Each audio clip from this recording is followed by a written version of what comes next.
Bismillahirrahmanirrahim. Assalamualaikum warahmatullahi wabarakatuh. Alhamdulillahirabbil alamin. Salatu wassalamu ala asyrafil anbiya'i wal mursalin sayyidina Muhammadin wa ala alihi wa ashabihi ajma'in. Amma ba'du.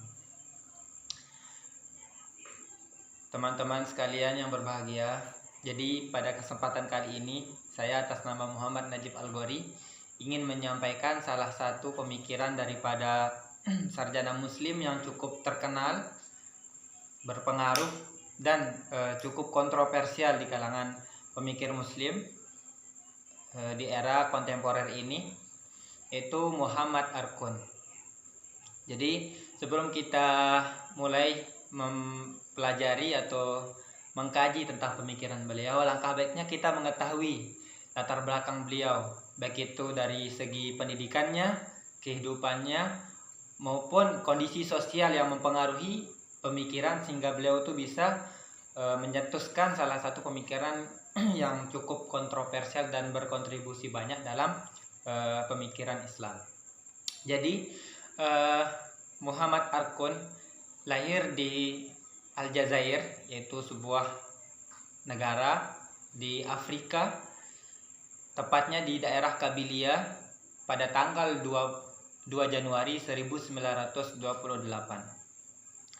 Muhammad Arkun ini hidup dari keluarga yang cukup sederhana, bahkan dinilai strata sosialnya tuh cukup rendah karena orang tuanya merupakan pedagang rempah-rempah dan beliau hidup serba terbatas. Namun masalah ini bukan menjadi suatu problem bagi Arkun untuk bisa mengembangkan kemampuannya untuk bisa menjadi pemikir sekaliber internasional dalam bidang keagamaan.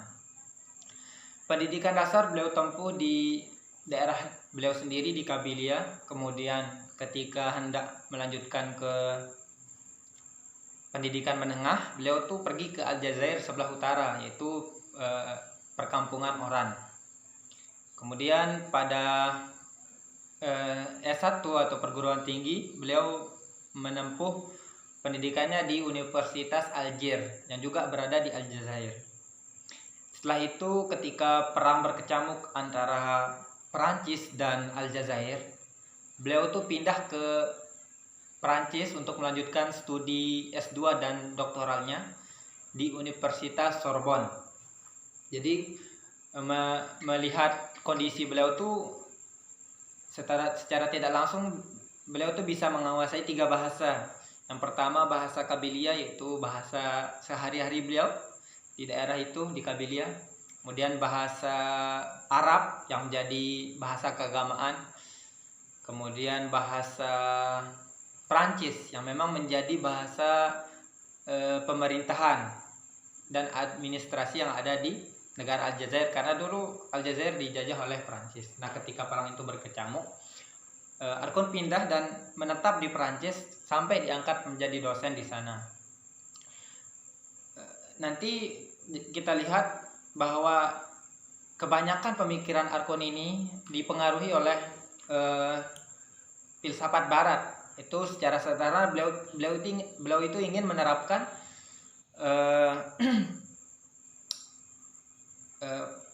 pola pikir orientalis untuk memahami Islam. Jadi pada kesempatan kali ini saya akan menyampaikan pemikiran Arkun, yaitu rethinking Islam. Kita mulai dengan masalah atau problem atau latar belakang dari pemikiran Arkun tersebut. Jadi Arkun ini melihat bahwa masyarakat Islam pada zaman itu, pada zaman sekarang tuh bersifat turat sentris. Jadi turat sentris itu mereka itu menganggap pemikiran atau penafsiran ulama-ulama terdahulu terhadap Al-Quran atau pemikiran ulama terdahulu tentang Islam itu merupakan sesuatu yang sakral, sampai mereka tuh tidak berani untuk mengubah ataupun mengkritik pemikiran ulama-ulama terdahulu. Nah, ini yang menurut Arkun menjadi masalah atau problem, karena terjadi stagnasi atau keterbatasan, kejumudan dari pemikiran Islam, karena Islam itu tidak berkembang.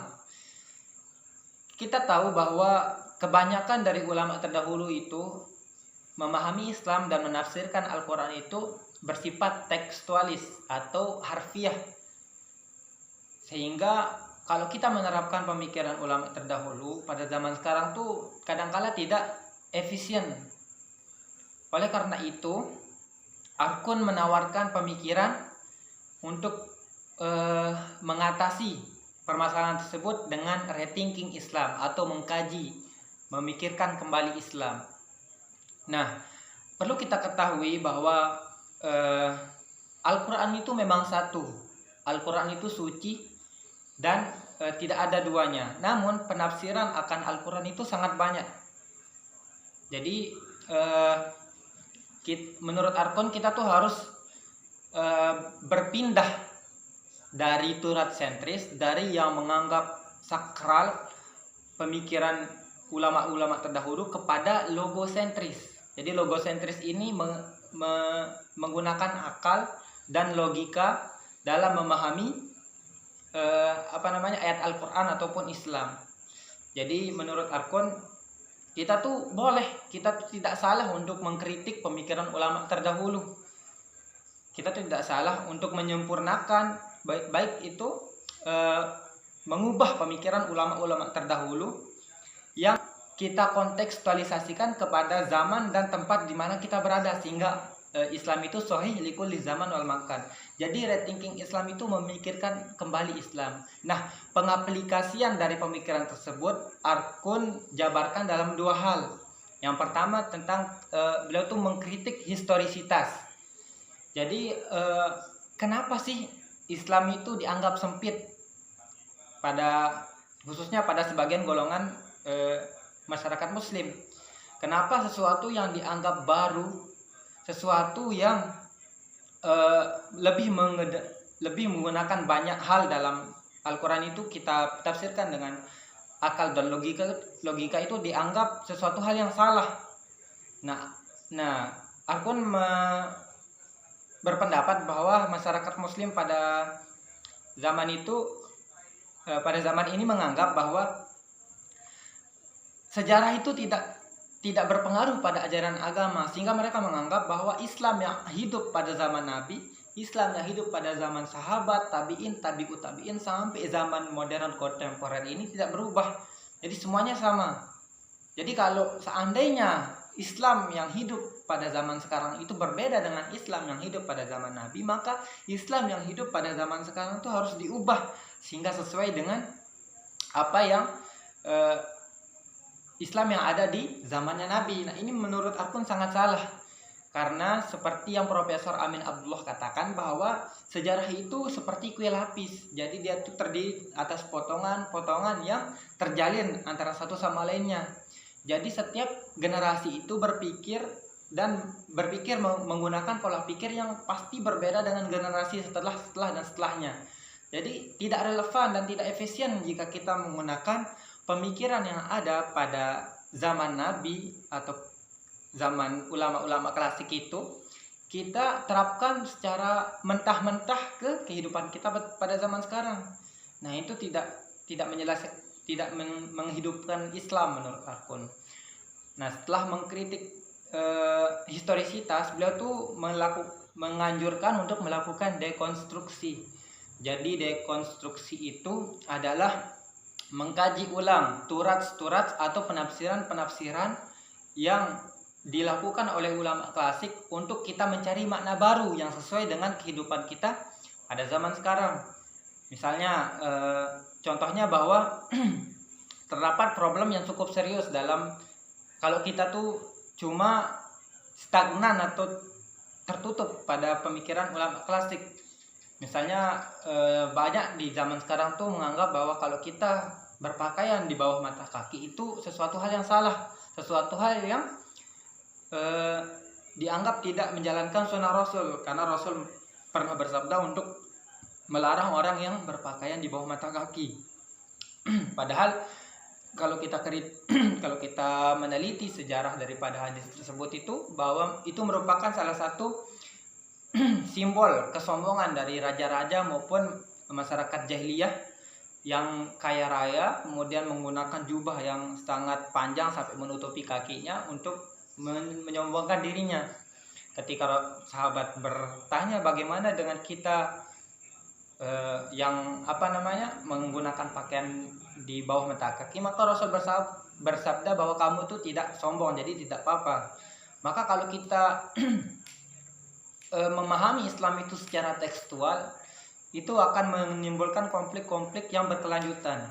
Jadi misalnya saja contoh lain tentang puasa, bahwa definisi puasa dari dulu sampai sekarang tuh sama, yaitu menahan diri dari rasa lapar, minum dan segala sesuatu yang membatalkannya dari terbit fajar maupun tenggelamnya matahari.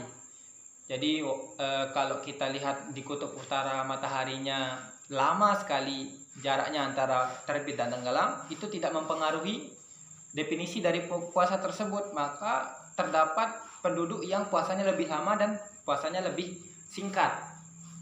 Kemudian juga terdapat banyak sekali contoh seperti yang ada di Quran surah Al-Baqarah juga. Bismillahirrahmanirrahim. Wa idz qala rabbuka lil malaikati inni ja'ilun fil ardi khalifah.